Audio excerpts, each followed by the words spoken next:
오늘 여러분과 함께 나누는 말씀은 바울이 자신을 변호하되 자기의 속에 있는 것, 또 자기의 겉에 있는 것, 남들이 판단하기에 겉으로 보기에 만나면은 힘이 없어 보이고 약해 보이지만 글로는 굉장히 능력 있어 보이는 이 모든 것 가운데 사실 그렇지 않다라는 거죠. 나는 겉이나 속이나 다 똑같다. 나는 만날 때나 그렇지 않을 때나 한결같이 나는 그때도 사도고 지금도 사도고 내가 편지를 보낼 때도 사도고 나는 만날 때도 사도라는 것을 오늘 전하는 얘기입니다. 저는 그래서 오늘 한결같은 사람의 고귀함이라는 제목으로 우리가 어떻게 계속해서 이 한결같음을 주님께서 기뻐하시는 우리 중심이 잡혀져 있는 그런 모습을 가질까에 대해서 여러분과 함께 은혜를 나누고자 합니다. 여러분, 좋은 사람을 만나면 그 사람에 대해서 표현하고 싶지 않으십니까? 좋은 음식을 만나면 그 음식을 표현하고 싶고, 좋은 노래를 들으면 그 노래를 표현하고 싶고, 좋은 영화를 보면은 표현하고 싶고, 좋은 사람을 만나도 역시 그 사람을 잘 표현하고 싶습니다. 저도 좋은 목사님들 만나서 교제하고 나면 이분 참 귀하다. 자꾸 얘기하고 싶고 말하고 싶은 생각이 납니다. 또 이상한 사람 만나면 이 사람 참 이상하다. 이 사람에 대해서 얘기를 해주고 싶고 알려주고 싶어요. 조심하라고 알려주고 싶은 마음이 생깁니다. 우리가 다 표현할 수는 없지만 사람을 표현하는, 또 우리가 감사를 표현하는, 기쁨을 표현하는 다양한 풍성한 표현의 방식들이 있습니다. 좋은 사람을 여러분은 어떻게 표현하시겠습니까? 뭐 이런 말 있잖아요. 진국이다. 좀 약간 예스럽지 않습니까? 너무 진국이다라는 건 좀 예스럽고, 참 마음이 넓다, 좋은 말인 것 같아요. 여러분, 마음이 넓다는 표현, 그런 칭찬 들으시길 축복합니다. 저 사람 참 마음이 넓다, 마음이 곱다, 얼마나 좋습니까? 얼굴만 고운 게 아니라 마음도 곱더라.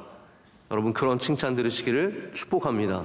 우리는 얼굴 고운 칭찬만 듣고 싶어서 너무 겉에만 잘하지만 사실 우리가 정말로 들어야 하는 칭찬은 나중에 사람들이 다 가서는 결국은 속에 대해서 말을 하거든요. 이 사람의 속이 어떤 사람인지를 얘기하지 않습니까? 그러면 여러분은 바울을 뭐라고 표현하시고 싶으십니까? 바울을 어떻게 표현하고 싶으십니까? 여기 바울을 지금 굉장히 곤란하게 만드는, 바울을 힘들게 하는 사람들이 분명히 고린도 교회에 있습니다. 이들은 뭐 거짓 교사이기도 하고요, 또 고린도 교회 사람들을 계속해서 바른 길로 인도하지 못하고 다른 길로 인도하는 그런 이상한 사람들입니다. 그 사람들은 바울에 대해서 계속 나쁜 얘기를 피드하고 있어요. 계속 내려놓고 있는 거예요. 계속 쓰고 있는 거예요. 계속 보내고 있는 거예요. 계속 알리고 있는데, 그러다 보면 사람들은 바울에 대해서 점점 의심하게 됩니다. 그런 사람이었나? 내가 알기로는 그런 사람이 아닌데? 그런 사람이었나 보다. 이렇게 자꾸 생각을 하게 되는 거죠. 그러다 보니까 바울도 거기에 대해서 자기가 다시 한번, 자기는 정말로 예수님의 부르심을 받은 사도로서, 할렐루야, 사도로서 당신을 향한 마음들, 고린도 교회를 향한 마음이 정말 한결같은 사람입니다를 항변하는 게 오늘 말씀의 내용입니다. 저는 바울을 그래서 이렇게 표현해 보고 싶습니다. 고귀한 사람, A man of noble character, Man of noble character, 아주 고귀한 사람이라고 말씀을 드리고 싶습니다. 우리 그리스도인들은 사실 궁극적으로 다 고귀한 사람들이 되어야 합니다.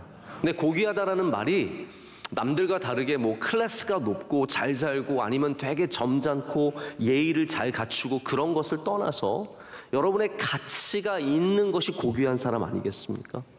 고귀라는 게 그런 것이잖아요. 여러분이 귀한 사람이 되는 것, 바로 그러한 사람이 되기 위해서는 우리의 중심에 예수 그리스도께서 계셔야 하고, 그 중심에 계신 예수 그리스도께서 우리의 겉의 삶까지도 다 다스리시고 우리의 마음도 다스려야 한다는 겁니다.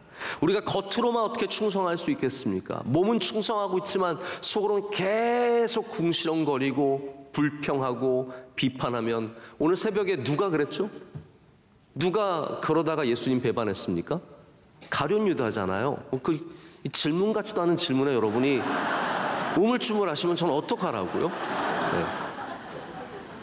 아니 정말로 예수님 곁에서 다 따라다니고 다 하는 것 같지만 그 안에는 계속해서 끊임없이 예수님에 대해서 비판하고 비난하고 속으로 생각이 맞지 않아서 계속 뭔가가 거스르던 그가 결국은 그 틈을 타고 사탄이 들어오고 그 구멍을 통해서 큰 물이 나기 시작해서 결국 예수님을 팔아 넘기지 않습니까? 여러분, 우리의 겉과 속이 같아지는 것, 이것이 하나님께서 말씀하신 성화의 모습입니다. 여러분에게 그런 은혜가 있으시길 축복합니다. 바울은 오늘 말씀을 통해서도 저희가 미루어 알 수 있는 게 있어요. 그게 뭐냐 하면 웅변이 뛰어나진 않았다라는 사실이에요. 오늘날 이 시대에 바울이 목회를 했다면 아마 큰 교회 목사님 되기 쉽지 않았을 겁니다. 2세기에 있는 아주 오래된 책에 있는 바울에 대한 표현이 있어요. 바울을 이렇게 인상착의, 바울의 모습을 표현한 책이 있는데 그 책의 내용을 보면은 바울이 별로 이렇게 멋있는 사람이 아니에요. 여기 어떻게 되어 있냐면 그는 키가 작았고 머리는 벗겨졌고 다리는 굽었다라고 되어 있어요. 매력적으로 들리십니까? 그래도 우리 바울 목사님이니까 뭐 그렇게 들리십니까? 바울은 말할 때도 그렇게 힘이 대단히 넘치는 사람은 아니었던 것 같습니다. 목소리가 얼마나 좋았는지도 잘 모르겠습니다. 그런데 바울은 비록 조금 남들보다 큰 목소리를 갖지 못하고 남들보다 웅변력이 뛰어나지 못했을지 모르지만 그의 안에 있는 복음을 그대로 전하고 그의 안에는 복음대로 살아가던 사람이었습니다. 바울은 이중적인 사람이 아니었다는 거죠. 하나님께서 예수님을 이 땅에 보내실 때 우리 이사야의 말씀처럼 예수님은 연한 순 같으셨습니다. 어린 양으로 오셨습니다. 할렐루야. 우리 예수님은 채찍질하고 우리를 다그치고 우리를 몰아세우신 분이 아니십니다. 예수님은 마지막에 죽으실 때도 어린 양처럼 그냥 잡혀가셔서 십자가에서 저항 한번 안 하시고 나 같으면 그래도 한번 혼내주고 죽을 텐데 마지막에 그런 전혀 쇼 하나도 없이 예수님은 순순히 죽으셨습니다. 어린 양이에요. 양이 저항하지 않습니다. 순순히 죽습니다. 예수님 그렇게 우리를 위해 죽으셨죠. 그렇다면 예수님께서 바울을 부르신 것도 마찬가지 아니겠습니까? 누구를 부르셨습니까? 남들이 보기에 볼품없는 사람을 부르신 거예요. 그의 어쩌면 배경은 화려했을지 몰라고 지식은 많았을지 모르지만 누가 겉으로 봐도 별로 존경할 만한 것이 없는, 흠모할 만한 것이 없는 사람을 예수님께서는 부르셔서 그에게 교회를 맡기셨습니다. 여러분, 언제 우리가 잘생겨서 사명을 받습니까? 우리가 언제 예뻐서 소명을 갖게 됩니까? 우리가 언제부터 목소리가 좋아서 좋은 사람이 됩니까? 여러분, 우리는 주님의 뜻을 분명하게 깨달아야 합니다.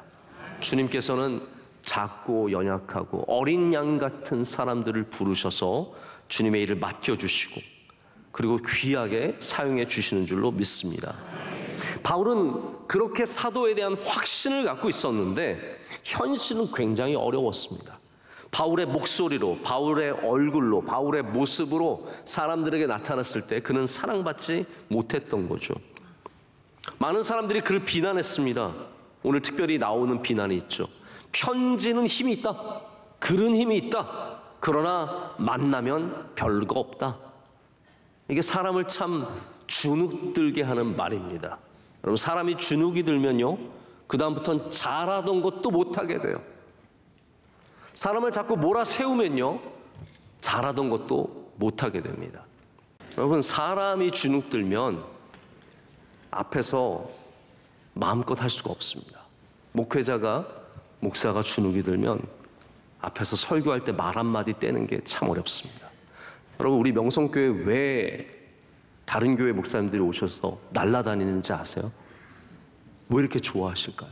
여러분이 웃으면서 반기면서 고개를 끄덕끄덕거리면서 듣고 있으니까 다들 기운이 나서 평소보다 더 열심히 하시고 더 잘하시게 되는 거예요.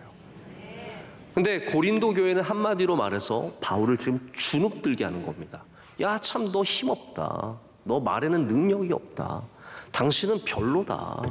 뭔가가 우리가 생각하는 목사의 그러한 모습이 아니다라는 거죠. 사실 이 모든 일들은 거짓 교사들과 이 고린도 교회에서 바울과 교인들을 이간질하는 사람들의 바로 그런 계획 속에 이루어졌던 일입니다. 여러분, 말 한마디가 우리의 생각을 바꿉니다. 누군가가 저 목사님 참 이상하다 그러면 이상하게 들립니다. 저 목사님 참 은혜롭다 하면 은혜롭게 들립니다. 말 한마디가 굉장히 우리에게 많은 영향을 미칩니다. 고린도 교회에 온 이 새로운 지도자들이 바울을 계속해서 폄하하고 있습니다. 저 사람은 사도가 아니다. 진짜 사도가 아니다. 저 사람은 예수님 모르는 사람이다. 우리 말대로 해야 된다. 야, 너희들 봐라, 바울 봐라. 얼마나 못생겼고 힘도 없고 말도 잘 못하고 그게 무슨 목사냐라고 하면서 계속 호도할 때 사람들은 여기에 점점 넘어갔습니다. 여러분, 이 사람들이 하는 일이 무엇일까요? 교회를 세우는 일입니까? 아닙니다. 지금 여기 고린도 교회에 와서 계속해서 바울에 대해서 폄하하는 사람들은 교회를 세우는 사람들이 아니라 교회를 무너뜨리는 사람들입니다. 여러분들이 주변에 있는 우리 함께 동역하는 많은 교인들도 있고 함께 신앙생활하는 많은 분들이 있지만 때로는 약간 헷갈리는 분들이 있습니다. 그런 분들을 판단하는 기준이 무엇이어야 합니까? 이 사람이 교회를 세우는 사람인가? 교회를 무너뜨리는 사람인가? 그거는 신학적인 능력과 지식과 아무 상관이 없습니다. 제가 재미있는 얘기를 들었는데요. 어느 목사님이 그랬대요. 교회를 이렇게 설교 시간에 막 조는 사람들 있죠? 설교 시간에 조는 사람들은 교회를 해야 하지 않는데요. 그런 것 같아요. 그런 목사 들어보니까 설교 시간에 조는 사람들은 절대로 교회를 힘들게 하지 않고 어지럽게 하지 않는다는 거예요. 그럼 누가 교회를 어지럽게 하느냐? 뭘 굉장히 많이 쓰는 사람들.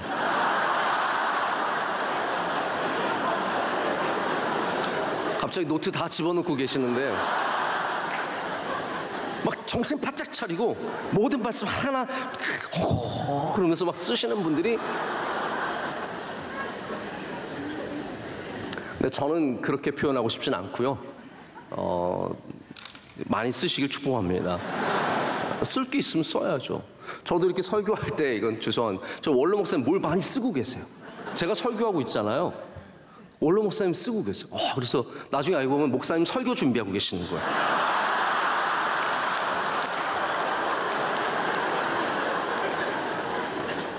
역시 내 설교에도 은혜를 받으시나 보다 했더니 그게 아니라 다음 주 설교 준비하고 계셨고, 그래서 저한테 그렇게 얘기하시더라고요. 네 설교를 듣고 있으면 하나님 뭘 많이 알려주셔. 뭘 쓰고 있어요. 계속 쓰고 있어요. 우리는 좀 다른 기준을 갖고 있습니다. 우리는 어떤 기준을 갖고 있냐면요, 교회를 세우는 사람이 귀한 사람이고, 아무리 똑똑하고 잘났고 교회에서 중요한 위치를 차지해도 교회를 무너뜨리는 사람은 결코 하나님 보시기에 좋은 사람은 아닙니다.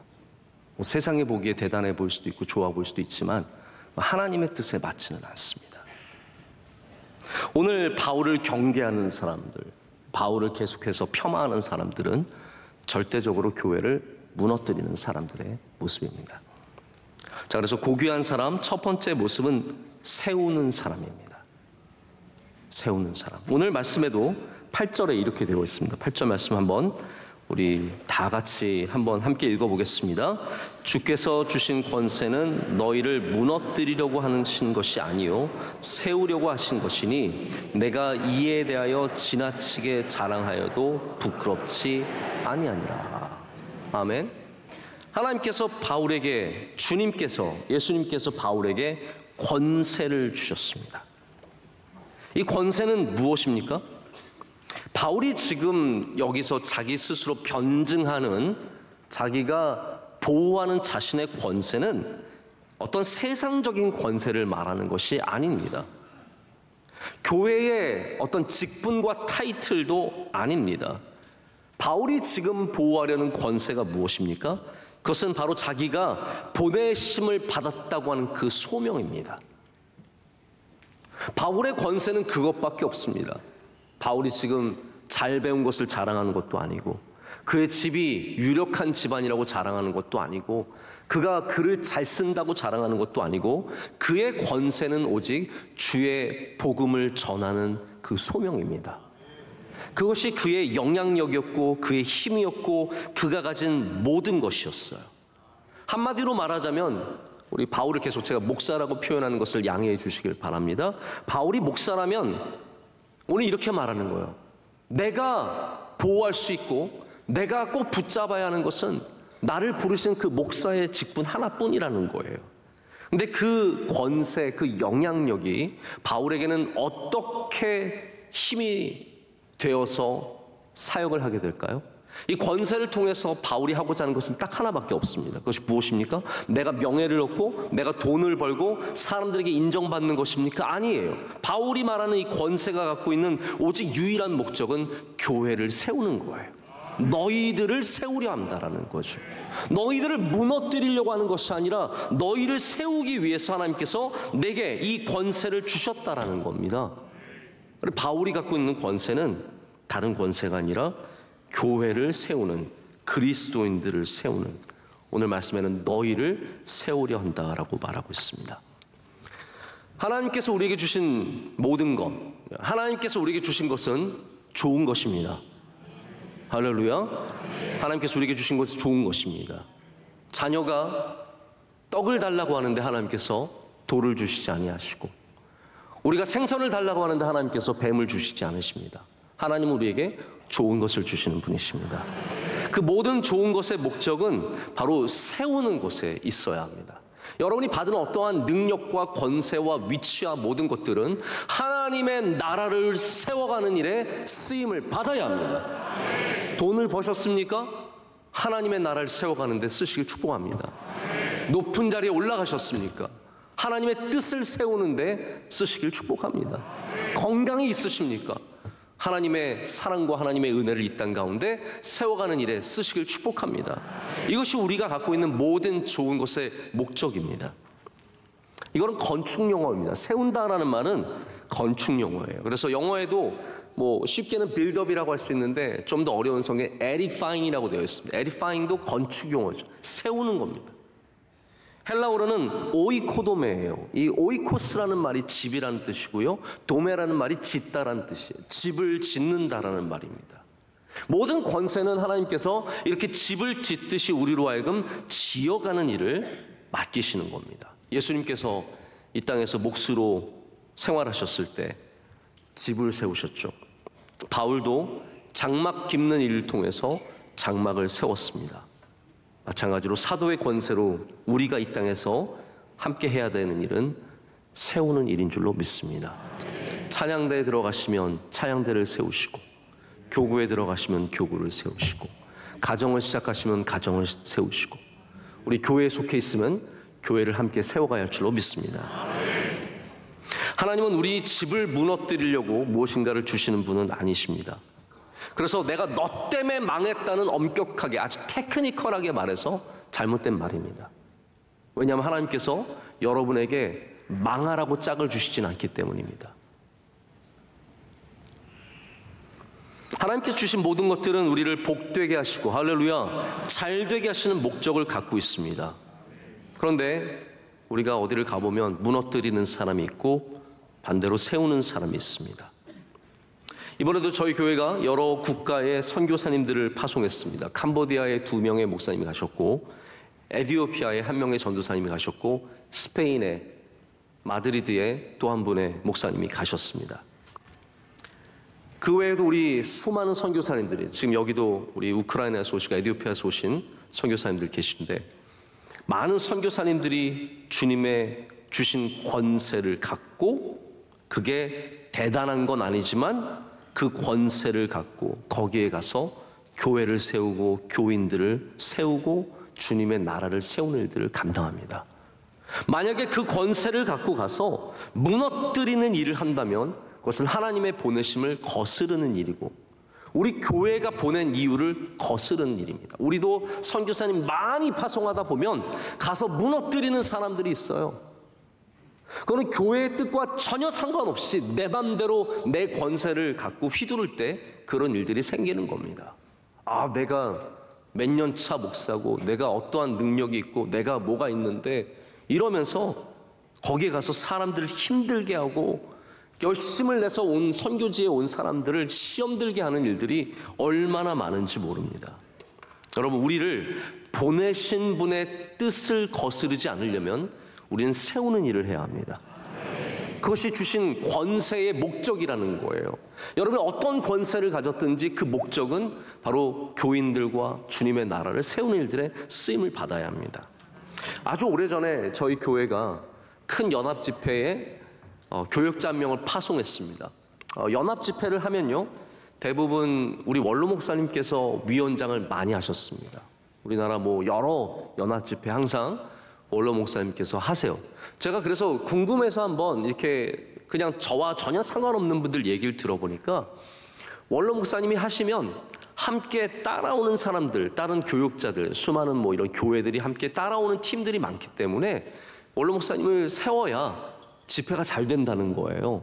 공식인 것 같아요. 그래서 계속 세우게 되시는데 그러다 보니까 한 10여 년 전에도 더 된 것 같은데 저희 교회에서 그 본부에 저희 목회자 한 명을 파송해서 가서 일하게 했습니다. 여러분, 저희가 그분에게 명성교회 타이틀, 그 권세를 준 게 무슨 이유일까요? 가서 그 집회가 잘 되도록 도와주라는 얘기 아니겠어요? 이걸 이해를 시켜드려야 하나요? 당연한 거 아니에요? 우리가 그분에게 명함을 파주고 그분에게 사례를 드리고 그분이 그 일을 할 수 있도록 돈을 더 보태서 드리고 그분 모든 타이틀을 만들어준 이유는 그 사람이 영광받고 자기가 가서 떵떵거리라는 게 아니라 그 집회가 잘 되라고 보낸 거예요. 그 집회가 잘 됐습니다. 근데 제가 몇 년 뒤에 너무 안타까운 얘기를 들었어요. 그곳에서 함께 일하셨던 몇 분이 저한테 얘기하시는 거예요. 그분이 오셔서 명성교회 망신을 다 시켰다는 거예요. 거기서 일하는 동안에 너무 권위적이고 사람들 깔보고 말 막 하고 자기 것만 챙기고 자기가 대단한 사람이냐. 여러분, 우리가 아무리 명성교회 어디 나가면 똑같아져야죠. 우리가 더 높습니까? 말도 안 되는 거죠. 가서 이분 때문에 사람들이 명성교회에 대한 인상이 다 나빠진 거예요.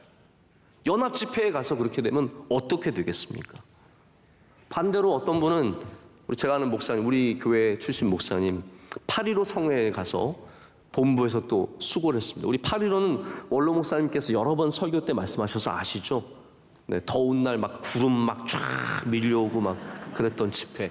그 집회도 이 목사님이 가서 수고를 많이 했는데 이분은 칭찬을 얼마나 들었는지 몰라요. 가서 성실하게 일하고 섬기고 낮은 자세로 섬기고 그러니까 우리 교회가 함께 쫙 위상이 올라가는 거예요. 여러분, 하나님께서 우리를 보내신 이유가 있습니다. 잘난 척하라고 나 좀 산다고 남들 깔보고 그러라고 우리를 보내신 게 아니라는 거죠. 하나님께서 우리를 보내신 이유도 섬기고 할렐루야 주님의 나라를 세워가라고 보내신 거예요. 근데 우리가 대단한 권세를 가졌다고 그 권세로 우리의 이름을 높이고 우리가 잘난 척 하겠습니까? 그게 다 하나님께서 영광을 못 받으시게 되는, 우리가 하나님의 영광을 가리게 되는 거예요. 우리 그리스도인들은 항상 겸손해야 합니다. 보내신 분의 권세를 위해서. 그 권세가 대단한 권세지만 그것이 보내신 분의 권세이기 때문에 우리는 오직 세워가는 일, 에디파잉하는, 바로 오이코드메하는 일에 힘써야 할 줄로 믿습니다. 그러나 여기 반대로 바울을 반대하는 사람들은 교회를 세운다고 했지만 정작은 주님의 교회를 무너뜨리고 있었습니다. 여러분, 우리가 좀 그렇게 생각하는 경향이 있습니다. 누군가 나와 생각이 비슷하면 저 사람은 좋은 사람이고 나랑 생각이 좀 다르면 나쁜 사람으로 되게 쉽게 판단해 버리죠. 특별히 우리나라가 이제 정치가 양극단화됐거든요. 이거 영어로는 폴러라이징이라고 그러는데 남극과 북극이 있듯이 이제는 중간 지역이 없어요. 이 사람이 남극이면 이 사람은 북극이고 여기 중간에서 만나서 남극과 북극이 만나서 우리 잘해봅시다. 이게 없어요. 다 완전히 철천지 원수인 줄 알고 미디어를 봐도 이쪽 사람들이 보는 미디어가 따로 있고 이쪽 사람들이 보는 미디어가 따로 있어요. 가서 댓글 보면 기가 막혀요. 여기서는 완전 죽일 놈인데 여기서는 완전히 천사이고 신이에요. 이게 얼마나 우리나라도 심각한지 모릅니다. 여러분 이곳에서 우리는 어떠한 판단의 기준을 가져야겠습니까? 저는 여러분들이 이런 분명한 판단의 기준을 잘 가지시길 축복합니다. 다시 말씀드리지만 세워가는 사람이 귀한 사람입니다. 나라를 세워가는 사람. 생각해 보세요. 어떤 정치인이 괜찮은 정치인이냐? 나라를 세워가는 사람. 어떤 목사가 좋은 목사냐? 뭐 말 번지르르하게 잘하고 잘생겼고 목소리 좋고 뭐 머리숱 많고 아니에요. 바울이 머리숱이 없다 그러니까 제가 말씀드리는 거죠. 그게 아니라는 거예요. 교회를 세워가는 사람.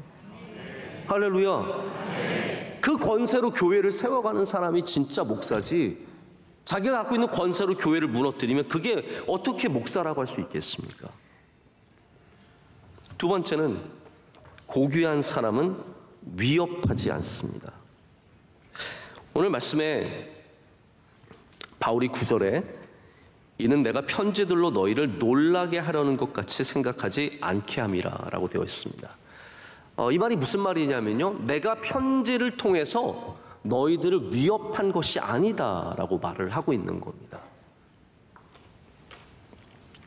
바울의 편지 안에는 굉장히 두려운 말씀들이 분명히 있었습니다. 이게 4번째 편지거든요. 바울이 고린도 전서를 보내고 그 중간에 또 편지를 보내고 또 마지막으로 다시 편지를 쓰고 있습니다. 특별히 고린도 전서라든지 중간에 편지는 책망하는 글들이 참 많았습니다. 그런데 이것은 고린도 교회 교인들을 위협하는, 놀라게 하는, 그들을 협박하는, 겁박하는 편지는 아니었다는 거죠. 사실 바울은 굉장히 유순한 사람 아닙니까? 사람들이 그렇게 말했어요. 10장 1절 우리가 오늘 읽은 장의 맨 처음 장 보면, 첫 절 보면 너희를 대면하면 유순하고 라고 되어 있어요. 바울은 사람들을 만났을 때 굉장히 유순했던 사람입니다. 그런데 사람들이 왜 바울에 대해서 오해할 수밖에 없었냐면 바울의 편지 안에는 그들을 책망하는 내용의 글들이 많았기 때문이에요. 그런데 바울의 책망이 여러분 그냥 그들이 위협하는, 그들이 못되게 말하는 그러한 말이었습니까? 그렇지 않습니다. 바울은 위협하는 것이 아니라 그들을 가르친 것이고 그들이 잘 되기를 바랐던 것이고 그들이 바른 길로 걸어가기를 원했기 때문에 때론 이렇게 격양된 톤으로 말할 수밖에 없었습니다. 우리 하나님께 쓰임받는 사람들, 하나님 앞에서 고귀한 사람들, 중심 있는 사람들은 사람들을 위협하지 않습니다. 우리는 가르치고 권고하고 축복하는 사람들입니다. 우리가 어디를 가든지 사람들을 겁박해서 일을 시키고 위협해서 끌고 가는 것은 절대로 하나님의 뜻에 합당하지 않습니다. 요즘에 이제 자꾸 이단에 대한 여러 방송 프로그램도 나오고 사회가 관심을 가지니까 여러분 가스라이팅이라고 하는 단어 들어보셨죠? 이제는 상식처럼 모든 분들이 알고 있는데 가스라이트, 혹시 지금 가스라이트 있으신 분 계세요? 자기도 모르게 벌써 꺼내고 계신 분들이. 이 가스라이트를 제가 좀 설명을 드릴게요. 여러분이 분명하게 좀 알고 넘어가시면 좋을 것 같습니다. 1944년에 영화 한 편이 나왔는데 가스등, 가스라이트, 가스라이트라고 하는 영화가 나왔어요. 근데 이 영화의 내용이 뭐냐면 한 여자의 재산을 노리고 남자가 이 사람이랑 결혼을 합니다. 여자가 돈이 많으면 조심하셔야 돼요. 네. 결혼을 한 다음에 이 여자를 정신을 혼란하게 만듭니다. 어떤 식으로 만드냐면 가스라이트잖아요. 근데 1944년이니까 불도 많지 않은 때니까 가스라이트를 약하게 켜놓고 여자가 불이 잘 안 보인다 그러면 잘 보이는데 왜 당신 안 보여? 이렇게 만든 거예요. 이해가 되세요? 가스라이트를 조절하는 거예요. 자기가 밝게 해놓고 너무 밝다 그러면 어두운데 왜 밝다 그래? 라고 하고, 그 다음에 어둡게 한 다음에는 어둡다 그러면 왜 밝은데 어둡다 그래? 이 여자가 점점 이 남자가 끌고 가는 방향대로 가는 거예요. 아, 이게 밝은 건가 보다. 이게 어두운 건가 보다. 그러면서 점점 정신에 혼란이 오게 됩니다. 그래서 굉장히 엉뚱한 소리를 한다고 핀잔을 주고 사람들을 점점 조작하고 환경들을 조작하면서 이 모든 것들을 스스로 자책하도록 만듭니다. 여자가 나 좀 정신이 이상한가 보다. 응? 나 이 남자 말 안 들으면 큰일 나겠다. 나 이 남자밖에 내 편이 없다. 이렇게 만들어가지고 자기를 완전히 따르게 만들고, 그리고 돈을 완전히 빼앗아 가려는 계획을 세운 게 바로 가스라이트라고 하는 영화의 내용이에요. 이거를 갖고 심리학자 로빈 스턴이라고 하는 사람이 가스라이팅이라고 하는 단어를 만들어낸 겁니다. 그래서 권력이 있는 사람이, 힘 있는 사람이, 말하는 사람이, 그래서 여러분, 저도 제가 조금 조작하려는 마음을 가지면 여러분들도 모르게 조작될 수 있어요. 그걸 아셔야 돼요. 왜냐하면 이 말한다는 것은 굉장한 권력입니다. 이 수많은 사람들이 있는데 말한다는 것은 굉장히 위험한 권력이에요. 이거를 그래서 정말 영적으로 깨어있고 하나님 앞에 바로 서 있지 않으면 자기가 원하는 대로 사람을 끌고 갈 수 있는 그러한 힘이 되는 거예요. 갑자기 굉장히 분위기 안 좋아지고 있는데, 제가 그렇게 하겠다는 것이 아니라 그만큼 위험하다는 거예요. 권력이 위험한 거예요. 권력자들이, 힘 있는 사람들이, 돈 있는 사람들이 바로 이렇게 사람들을 가스라이팅 하는 거예요. 너 나 없으면 안 된다. 여러분, 우리 종교, 특별히 이단 같은 곳에서 하는 가스라이팅이 뭡니까? 너 돈 안 내면 너희 집안 다 망한다. 너 이번에 몸 안 바치면 너희 부모님 다 병나서 죽는다.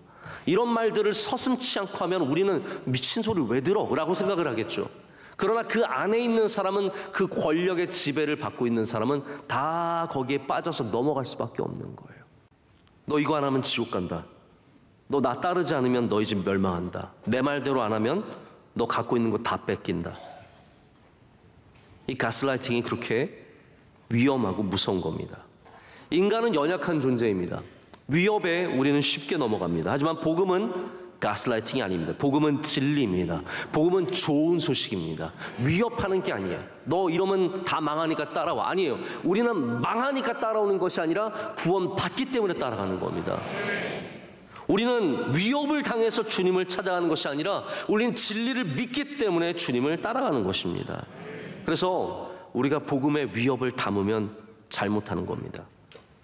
복음은 우리 삶을 고치고, 할렐루야, 그래서 책망하기도 하고 또 우리를 가르치기도 합니다. 하지만 그것은 위협이 아니에요. 고귀한 사람, 좋은 사람은 사람을 위협해서 끌고 가지 않습니다. 우리는 복음으로, 할렐루야, 예수님의 말씀으로, 성령의 진리로 사람들을 이끌고 그 생명이 살아나도록 하고, 나의 이익이 아니라, 가스라이팅의 최종 목적은 자기의 이익이죠. 권력자의 이익입니다. 조종하는 사람의 이익입니다. 그러나 우리의 목적은 우리의 이익이 아니라 그들의 이익이라는 것이죠. 저들의 이익이라는 겁니다. 자, 세 번째는 고귀한 사람은 함께 할 때나 떠나 있을 때나 한결같다입니다. 이 세상에서 한결같은 사람들을 찾기가 참 쉽지 않습니다. 근데 우리 그리스도인들은 바로 그런 사람들이 되어야 합니다. 여러분, 한결같은 사람들 되시길 축복합니다. 가을에도 겨울에도 봄에도 여름에도 한결같으셔야죠. 어려울 때도 믿음 지켜야 합니다. 병들 때도 믿음 지켜야 합니다. 망할 때도 믿음 지켜야 합니다. 잘 될 때도 믿음 지켜야 합니다. 젊을 때도 믿음 지켜야 하고 나이가 들어서도 믿음을 지켜야 합니다. 바울은 한결같은 사람이었는데 많은 비난과 오해를 받았습니다. 우리가 자주, 사실 설교자들이 바울에 대해서 설명할 때 자주 인용하는 구절이 오늘 바로 10장 10절 말씀이에요. 한번 보실까요? 그들의 말입니다. 그들의 말이, 그의 편지들은 무게가 있고 힘이 있으나 그가 몸으로 대할 때는 약하고 그 말도 시원하지 않다 하니라고 되어 있습니다.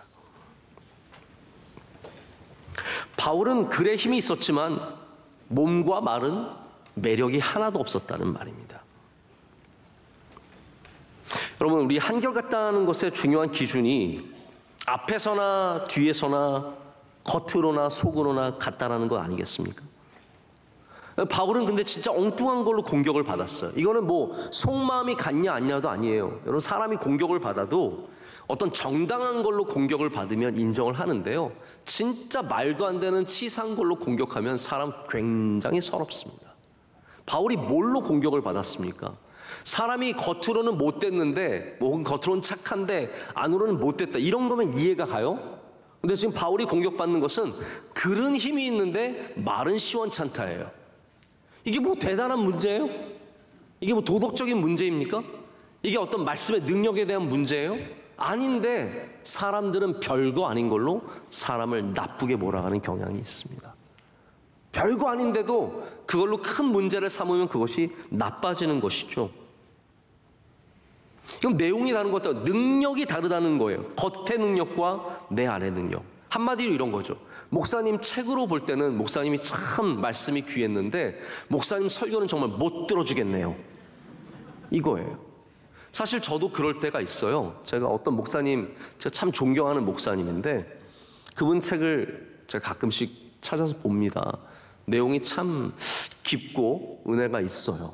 그런데 그분 설교를 들으면서 이 생각을 했어요. 이 교회 다니는 사람들 되게 힘들겠다. 정말이에요. 목사님 말씀이 책으로 만나서 너무너무 좋아서 이 교회를 다니면 쉽지 않겠다라는 생각이 들더라고요. 뭐 설교도 굉장히, 여러분 저한테 설교가 길다고 비난하시는 분들 계세요. 계시더라고요. 저희 아내가 한 번은 엘리베이터를 타고 가는데 저희 아내 얼굴을 잘 모르니까 제가 한번 나중에 제 옆에 한번 세워놓고 설교 한번 할게요. 아내 얼굴 좀 아시라고. 교인들이 저희 아내 얼굴 잘 모르니까 어떤 나이 좀 지그시 신 권사님께서 우리 담임 목사님은 원로 목사님 똑 닮았네, 설교가 길어, 그러셨다는 거예요. 근데 그런 분들은 이 목사님 설교를 들어봐야 돼요. 진짜 안 들리는데 길어요. 얼마나 힘들겠어요. 여러분, 사람들이 그렇게 비난하면 참 마음이 얼마나 아프겠습니까? 목사님 책은 참 좋은데 설교는 못 들어주겠네요. 여러분, 제가 좀 드리고 싶은 얘기가 있어요. 지난주에도 마침 워싱턴 중앙장로교에서 오신 류용렬 목사님께서 부흥에 대해서 생생한 증언을 해주셨습니다. 켄터키 에스베리 대학교에서 있었던 부흥에 대해서 말씀을 해주셨는데, 사실 제가 박사학위 할 때 부흥 쪽으로 논문을 쓰려고 준비를 하다가 틀어서 이제 다른 걸 쓰게 되었는데, 제가 그래서 부흥의 역사를 좀 공부를 많이 했습니다. 근데 그래서 제가 조나단 에드워즈를 종종 말씀을 드리는 거예요. 조나단 에드워즈는 요 얘기만 하고 이제 말씀을 맺을게요. 말씀을 맺지 못할 것 같은데. 네.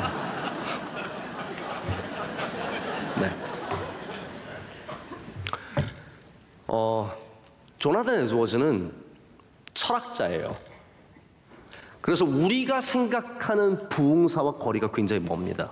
근데 이분이 미국의 가장 뜨거웠던 1차 대각성 운동의 중심에 있었어요. 그게 잘 이해가 안 가요. 진짜 우리가 보통 말하는 부흥사다운 부흥사는 누구였냐면 영국에서 오신 조지 위필드였어요. 조지 위필드는 아예 자랄 때부터 부모님이 사업을 했는데 사업가의 마인드를 갖고 있었어요. 그래서 이분이 가장 처음으로 부흥의 광고를 했어요. 그전에는 교회가 설교, 부흥의 광고라는 건 꿈에도 못 꿨는데 이분이 1700년대, 지금 1700년대 얘기하고 있는 거예요. 1720년, 30년에 벌써 이미 어디 보스턴에 집회를 간다, 그럼 영국에서 간다 그러면 6개월 전에 신문에 광고를 냈습니다. 조지 위필드 목사가 보스턴에서 집회를 갖는다. 이분은 아예 비즈니스적인 관점이 있었고 설교를 할 때도 아주 뛰어난 웅변가였어요. 말하면 사람들이 막 눈물 흘리고 정말 감동을 받는 설교자였어요. 근데 조나단 에드워즈 목사님은 철학자예요. 이분은 신학자이자 철학자예요. 이분은 설교하실 때 큰 소리를 내는 법도 없었어요. 그냥 조용히 설교하셨어요. 이분의 가장 유명한 설교의 제목이 뭔지 아십니까? 진노하시는 하나님의 손에 잡혀있는 죄인들. 듣기만 해도 무섭죠? 그분 설교 그렇게 하신 거예요. 하나님 진노하시는 하나님이신데 죄를 지면 그 손에 들어가다 싹 다 죽습니다.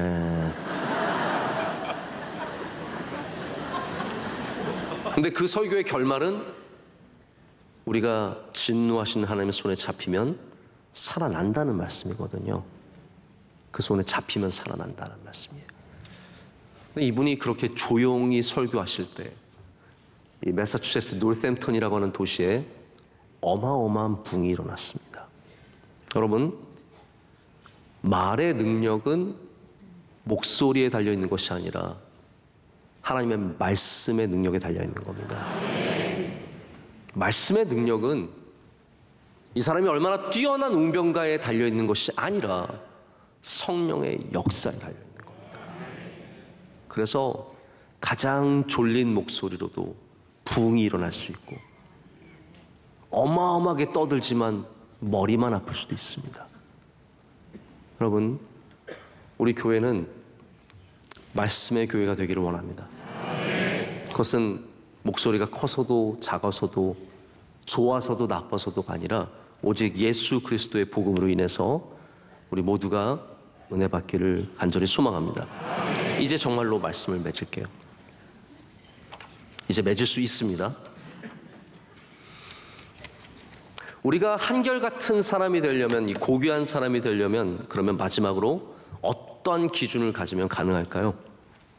여러분, 한결같은 사람 어떻게 하면 되실 수 있으실 것 같아요? 중요한 게 있습니다. 칭찬하는 사람에게도 비판하는 사람에게도 흔들리면 안 됩니다. 예수님은 서기관들과 바리새인들이 죽도록 달려들었습니다. 근데 흔들리지 않으셨습니다. 예수님의 제자들이 가다가 미리삭을 훑어서 먹었습니다. 거기에 대해서 아주 통렬한 비판과 비난을 받았습니다. 흔들리실만 하죠. 근데 예수님은 흔들리지 않으셨습니다. 안식일에 배가 고파서 먹는 게 무슨 잘못이냐라는 거예요. 다윗도 진설병 먹지 않았느냐? 딱 말합니다. 말씀하십니다. 예수님께서 안식일에 사람을 고치신 일로 바리새인들이 득달처럼 달려들어서 죽이려고 할 때 예수님께서는 하나님도 안식일에 일하신다라고 하셨습니다. 하나님이 일하시니 나도 일한다라고 말씀하셨습니다. 하나님께서 병든 자를 고치시는 그 일을 주님의 그 날에도 하신다라는 것을 분명하게 믿으셨기 때문에 흔들리지 않으셨습니다. 여러분, 왜 우리가 흔들릴까요? 믿음이 부족해서 흔들리는 겁니다. 확신이 없기 때문에 흔들리는 겁니다. 남의 말이 좋게 들리니까, 남의 말이 무서우니까 흔들리는 겁니다. 이해가 되시죠? 다 흔들리는 이유가 거기 있습니다. 제가 전에도 한번 들려드린 예화지만 나귀를 파러 가는 아빠와 아들이 나귀 팔러 가다가 별의별 일을 다 당하잖아요. 안 타고 가니까 바보처럼 왜 안 타고 가느냐. 그래서 아빠가 탔더니 저 봐라, 아빠가 못 돼가지고 아들은 안 타고 아빠만 탄다. 그래서 다 때문에 아들이 탔더니 사람들이 저런 불효자식을 봤나. 그래서 둘이 탔더니 우리 여자들이 보면서 저 미쳤나 봐, 둘이 타고 다녀. 막 그래가지고 이 사람들이 안 되겠다 싶어가지고 나귀를 짊어지고 가다가 미친놈들 아니야. 그래서 그 사람들이 깜짝 놀라서 나귀가 떨어져가지고 강물에 떨어 죽잖아요. 이 사람들 왜 이렇게 왔다 갔다 할까요? 사람들의 말에만 귀를 기울이기 때문입니다. 비판하는 사람들, 박수치는 사람들, 거기로 왔다 갔다 하면은 한결같을 수가 없습니다. 우리는 오직 중심을 예수 그리스도께 두고, 할렐루야, 믿음을 갖고 확신을 갖고 살아가십시오. 누구를 만나든지 우리는 그 확신이 변하면 안 됩니다. 그것이 뭐 고집이 세라는 말이 아니고 변하지 말라는 말이 아니고, 우리가 갖고 있는 명확한 진리에 대해서는 여러분 절대로 흔들리지 마시기를 축복합니다. 그럴 때 우리는 그 복음으로 인해서 승리하고, 그 복음으로 인해서 복되고, 그 복음으로 인해서 모든 것을 세워가는 주님의 귀한 백성들 될 줄로 믿습니다.